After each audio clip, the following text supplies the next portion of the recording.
দিনে দুবার ব্যবহার করো স্টপেজ ক্রিম আর নিজেকে রাখো evergreen. Keya Seth aromatherapy stop age cream আর খুঁজে পাও নতুন আমিকে।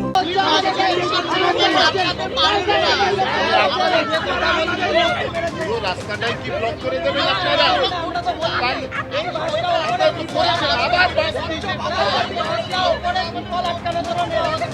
এই মুহূর্তে এই ছবি সরাসরি দেখতে পাচ্ছেন ধর্মতলায় জুনিয়র ডাক্তারদের সঙ্গে তুমুল বচসা পুলিশ আধিকারিকের। পার্থপ্রতিম ঘোষ আমাদের প্রতিনিধি রয়েছেন। পার্থ, কি নিয়ে বচসা? দেখাই ধর্ণা মঞ্চের জন্য কিন্তু বেশ কিছু বাঁশ আনা হচ্ছে একটা ভ্যানে করে এবং পুলিশ সেই ভ্যান আটকায় এবং তার পরবর্তীকালে এই মুহূর্তে দেখতে পাচ্ছি একবারে পুলিশের সঙ্গে বচসায় কিন্তু আন্দোলনকারীরা। আমি কথা বলছি তো ডাক্তারবাবু স্যার, বলতে আমি তো ডক্টর আছি।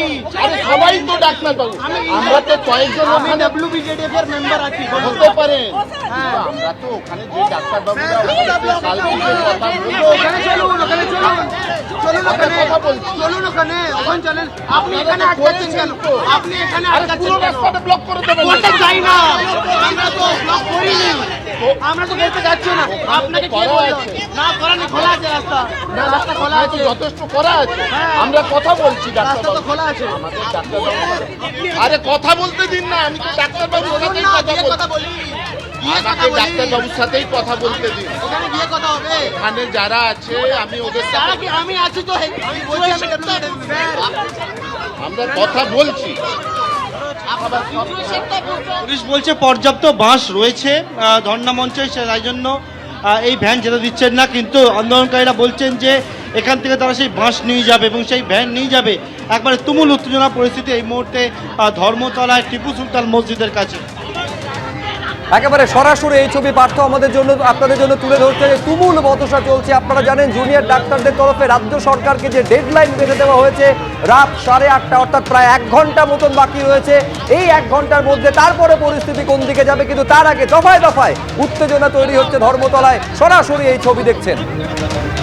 এরকম ধরনের নিন্দনীয়, জঘন্য, যত রকমের কুৎসিত ভাষা দিয়ে যদি এটাকে বলা হয়, তো আমার মনে হয় এইটাকে নিয়ে আমাদের সবারই জাগা উচিত। মানে আর আমার মনে হয় কি এমন কোনো আইন, এমন কোনো কানুন, তার জন্য আমি তো বলছি শুট অন সাইড করে দেওয়া হয়।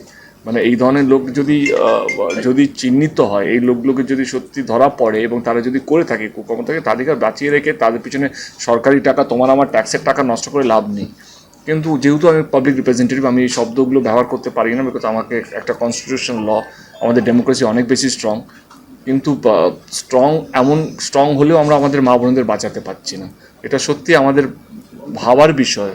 এবং আমি যেহেতু একটা পাবলিক রিপ্রেজেন্টেটিভ, আমারও অতটাই দায়িত্ব, আমাদের সবার ভাবার বিষয়, সমস্ত দলের ভাবা বিষয়, কে মানুষের মধ্যে ভয় না থাকলে এই ধরনের ঘটনাকে আটকানো যাবে না।